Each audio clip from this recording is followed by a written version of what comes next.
they're more comfortable with also being in each other's presence. So when I see that, and I see the themes, and I see the number of people in the population who are using the internet, using this connectivity in new ways, and the number of people, I saw some stat the other day at one of these places that MySpace would be the 11th largest country in the world if it were a country, or some crazy thing like that. Wow. Some amazing statistic. Just millions and millions and millions of people, whatever it is. But it's that type of thing, of the interconnections. And if I know you, and if I have some connection with you, it's a lot harder for me to shoot you. It's a lot harder to separate. It's a lot harder to say, you're not like me, and therefore there must be something wrong with you, and I don't understand you, and I'm going to take from you because my way is better. It's harder for me to tolerate my tax money going to bombing you. Yeah, when I see what we're doing, as opposed to reading what they said we're doing, or not reading because they don't want us to know. Or because I have somebody who I've friended on Facebook who lives in that town. Right. And this is happening, and it can't be stopped, and it is, unless they turn off the internet, and that's going to be pretty tough. So I was to put a little bit of a capper on this particular section of the discussion. I was at a trade show last year, and I may have told you this little story, but we'll put it on the recording, of one of the companies at this Web 2.0 Expos. This is the new generation of software, and all this collaboration and sharing and Facebook and all these different things. I don't even remember the company, but I saw they had T-shirts. You see, everybody wants to have T-shirts on, and on the back of their T-shirt, their tagline was "Don't hate, collaborate." And if we could get that working around the globe, we're going to have something pretty interesting here. So, all right. It's going to take a little while. 2012's coming, and yeah, it's going to be much more challenging to get through this next few years. But what comes out the back is going to be different, better, I think, in many, many ways. More connected, more focused on value creation, maybe a little more tender.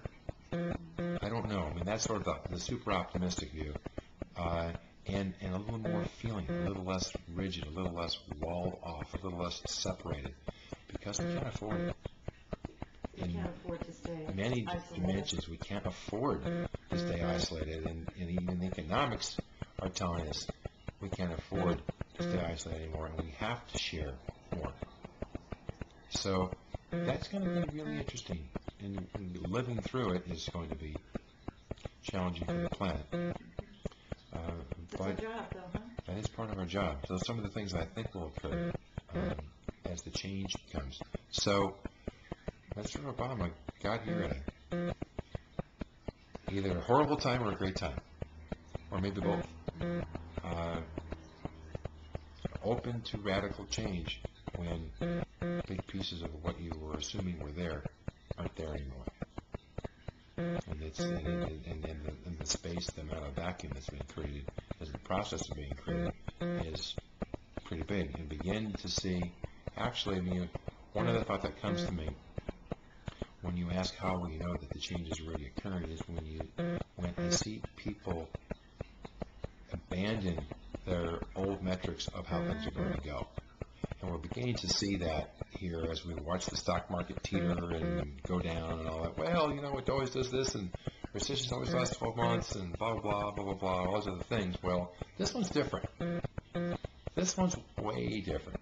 And it's going to rebound in the first year. It's going to do all these things. And they drag out all their charts from the last 20 of these and say, no, they always do this and they always do that. And it's always been better to stay in the market than to get out and try to time it. This is going to prove to be a market that, for that wasn't true.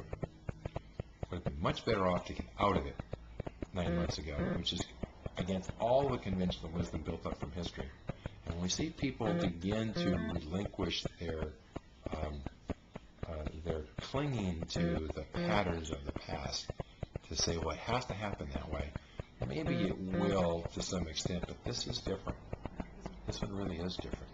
And we have to go through have to go, should have seen the signs. We have to go through it, right? saw the signs, but Ignore didn't the signs. understand how profound the impact would be, how much the world was hooked on this credit drug, how large a proportion of what we thought was true wealth was illusionary. For so much of it to disappear so quickly, it wasn't there. And we had a preview. We had a preview on the tech bubble. But that was isolated. Two things about that were really important. It was isolated to the technology sector for the most part. I mean, it spread, but it was basically there. And it was not, it was equity. It was not credit.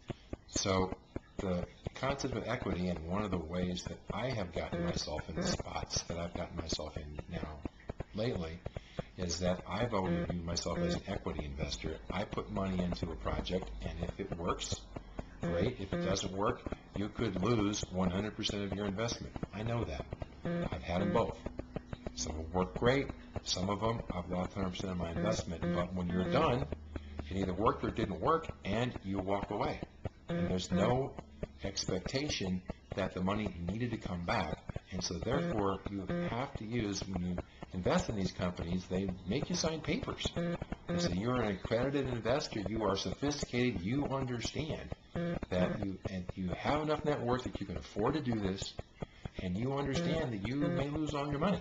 Okay, I got it. I'm even here in these things I've done. I got it. Now, a lot more than I ever hoped, but okay, I got it. The difference with this one is that we were doing that with credit, and that's not the terms of credit. Credit expects to be paid back. Credit needs to be paid back, and when that starts falling apart, that's pretty massive, and has lots of tax implications, has lots of other implications. This is not money that came from places where you could lose it all. This is money that came from places where you're supposed to give it back, and it's supposed to be in safe places, and you rent it, but then you return it in its perfect condition. You don't blow it up and say, oh, sorry, the financial institutions that don't have room for that. They don't have that kind of space, and so that's part of the reason it's gotten so difficult. So we did kind of see the pattern, but we didn't understand how widespread it was into the entire economy. And we ended up, part of it came from the response to the tech bubble. We opened the floodgates and said, well, here's a whole bunch of money, let's go put it to work. And what we're hoping will occur is you would go create new jobs, do new businesses, have new ideas that would create legitimate wealth. What we did with it instead is we made a bunch of stupid loans and drove a fake bubble in the housing market. So we've bubbled everything we can think of, and now we really got to go fix it. We bubbled tech, we bubbled housing, then we bubbled commodities in late 07 and through the middle of 08. There's no safe place for the money to go now. There's no safe place for the money to go. So now we bubbled them all. They all blew up, and now we're sitting here saying, okay, I guess we're going to actually have to go figure this out. And we are, and we will, but it's not overnight. It's definitely not overnight. So this period of time is going to be pretty wild. And simple lives are going to be good. So, to place your thoughts in context, are there particular things that would be helpful for people to know about you? You know what I mean? Like, what would be bio stuff that would be important for people to know? Oh, from my background, and I've been very fortunate to have gone through many fantastic tech company experiences where, when it works, the invention and the creation of wealth is rewarded insanely. But when you look at some of the things that come out of that high-pressure crucible, they're worthy of insane compensation.